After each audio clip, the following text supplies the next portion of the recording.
நேற்றைய தினத்தில் நம்ம தாம்பரம் சமத்துவபுரம் பகுதியில் அதிகப்படியான மழைநீர் தேங்கி இருக்கு. எந்த ஒரு உபகரணங்கள், அதாவது பொதுமக்கள் சாப்பிடுவதற்கு கூட உணவில்லாத சூழ்நிலையை கருத்தில் கொண்டு நம்ம செய்தி வெளியிட்டிருந்தோம். அதன் அடிப்படையில் இந்த பகுதியில் இந்த தண்ணீரெல்லாம் ஓரளவுக்கு வெளியே சென்றிருந்தாலும் தாழ்வான பகுதி முழுவதுமாக தண்ணீர் நிரம்பி இருக்கிறது. இந்த நிலையில் தற்பொழுது நம்மளோட ஒரு நபர் இருக்கிறார். இவர் கிட்டத்தட்ட ஒரு 5 மாடுகளுக்கு மேலாக வைத்திருக்கிறார் என்று கூறப்படுகிறது. இவருடைய வீடு இந்த இறுதியில் இருக்குது. இந்த இறுதியிலேருந்து இவர் அந்த லாஸ்ட் வரையும் அந்த கடைசி அந்த ரோடு முனை வரையும் போகணும். இப்போ அவங்க தான் இப்போ ரெஸ்கியூ பண்ண யாருமே வரலான்ட்டு இவங்களே ரெஸ்கியூ ஆகி அந்த பக்கம் போகிற ஒரு சுச்சுவேஷன். இவங்களுடைய 2 நாய்கள் இவங்க கூட அந்த பாசத்தை மறக்கக்கூடாதுன்ற ஒரு நினைவோட இவங்க கூட அந்த நாயும் ட்ராவல் பண்ணிட்டு வருது.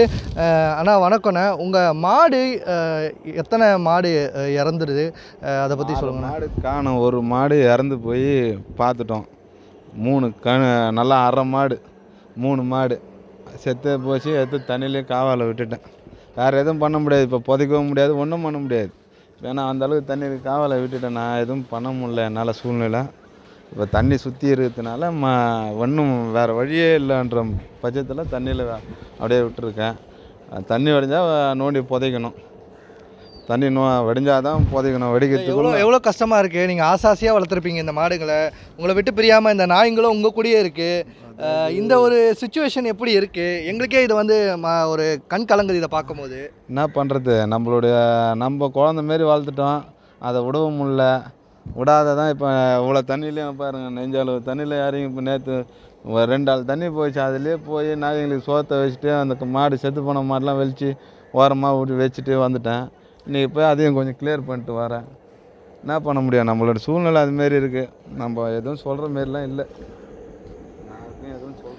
குறிப்பாக இந்த பகுதியில் இருக்கக்கூடிய மாடு வைத்திருக்கக்கூடிய அண்ணன் மிகவும் ஒரு கஷ்டப்பட்டு பேசி கொண்டிருந்தார். என்னாலேயே அதை தாங்கிக்க முடியல. அதாவது இந்த 5 அறிவு பிராணிகள் என்று சொல்லக்கூடிய இந்த நாய், மாடு, இதெல்லாம் பொதுமக்கள்கிட்ட, மக்கள்கிட்ட, அப்புறம் ஃப்ரெண்ட்லியாக இருக்கக்கூடிய ஒரு உயிரினங்கள். ஒரு 4 மாடு அடித்து செல்லப்பட்டது, இன்னும் 1 மாடு இறந்துருச்சு. மொத்தம் 5 மாடுகள் வைத்திருந்தோன்ட்டு மிகுந்த வேதனையோடு இந்த பகுதியை விட்டு கடந்து செல்கிறாங்க. பார்ப்போரின் நெஞ்சத்தை கலங்க வைக்கக்கூடியதாக இது இருக்கிறது. தொடர்ந்து இந்த பகுதியில், அதாவது இன்னும் இந்த பகுதி இப்போ எனக்கு இடுப்பளவுக்கு இந்த தண்ணீர்கள் சூழ்ந்திருக்கு. தாம்பரத்தை முடிச்சு இடத்த பகுதியான கிஷ்கிந்தார் சாலையில் இருக்கக்கூடிய இந்த பகுதியில் தான் நம்ம இருக்கோம். தொடர்ந்து இந்த பகுதி முழுவதுமாக மழைநீர் சூழ்ந்திருக்கிறது. இந்த பகுதியில் கிட்டத்தட்ட எந்த ஒரு ரெஸ்கியூ டீம் எதுவும் வரலை அப்படின்ட்டும் சொல்லியிருக்காங்க. நேற்று இரவு வந்திருக்காங்க. அதாவது அந்த மாடி வீடுகளில் இடுப்பளவுக்கு மேலே தண்ணி வந்துட்டு இருக்க காரணத்தினால மாடிகளில் பொதுமக்கள் அனைவரும் தஞ்சம் அடைஞ்சிட்ருக்காங்க. கிட்டத்தட்ட இந்த ஒரு நிகழ்வானது பெரும் ஒரு சோகத்தை ஏற்படுத்தி இருக்கிறது என்று சொல்லலாம். கிட்டத்தட்ட இப்போ நான் செல்லும்பொழுது எனக்கு வயிற்று பகுதி வரை தண்ணீரின் அளவு இருந்தது. உள்ளுக்க செல்ல கழுத்த பகுதி வரையும். இதுதான் தாம்பரத்தினுடைய நிலைமை. அதாவது இந்த பகுதிக்கு பக்கத்திலேயே இந்த அடையாறு கால்வாய் என்று சொல்லக்கூடிய பெரிய கால்வாய் இருக்கிறது. அந்த பகுதியும் கிட்டத்தட்ட மூழ்கி அந்த கால்வாயை விட வெளியே தண்ணீர் செல்லக்கூடிய காட்சிகளை நாம் பார்த்து கொண்டிருக்கிறோம். கிட்டத்தட்ட இந்த தண்ணீர் வெளியேற முடியாமல் இங்கேயே ஸ்டாக் ஆகி நிற்குது என்று இங்கே பொதுமக்கள் பலரும் வேதனையோடு கூறியிருக்கின்றனர். ஆசையாக கிட்டத்தட்ட 20 லட்சம், 30 லட்சம், 40 லட்சம் என்று வீடுகளை கட்டிக்கொண்டு ஆசையாக இங்கு குடிபெயர்ந்த அனைவருமே இந்த பகுதியை விட்டு வெளியே செல்லக்கூடிய நிலைதான் உருவாகி இருக்கிறது.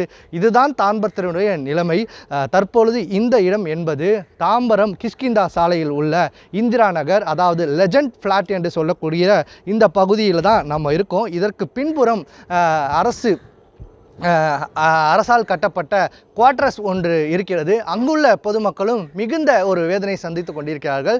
தொடர்ந்து இந்த பகுதியில் பொதுமக்கள் வெளியேற முடியாத சூழ்நிலை இருப்பதால் ஹெலிகாப்டர் மூலமாக அவர்களுக்கு உணவு ஆனது விநியோகம் செய்யப்படுகிறது. தொடர்ந்து ஹெலிகாப்டர் மூலமாக மாடியிலிருந்து ஹெலிகாப்டர் மூலமாக உணவுப் பொட்டலத்தை அவர்கள் கொடுப்பதும் இவர்கள் வாங்கி சாப்பிடுவதும் என்ற ஒரு நிகழ்வு தான் இங்கே நடந்து கொண்டிருக்கிறது. கொண்டிருக்கிறது.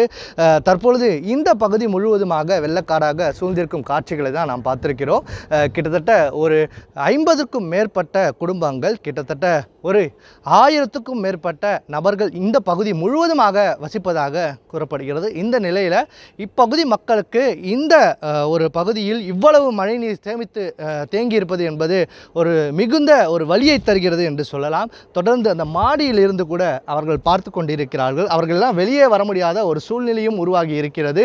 தொடர்ந்து இந்த பகுதிக்கு உடனடியாக பிஸ்கெட் மற்றும் சாப்பாடு உள்ளிட்ட இந்த சிறிய ஒரு பொருட்கள், உயிர் வாழ்வதற்கான ஒரு பொருட்களை கொடுக்க வேண்டும் என பொதுமக்கள் பலரும் கோரிக்கை வைத்துள்ளனர். ஜீ தமிழ் நியூஸ்க்காக செய்தியாளர் தமிழரசன்.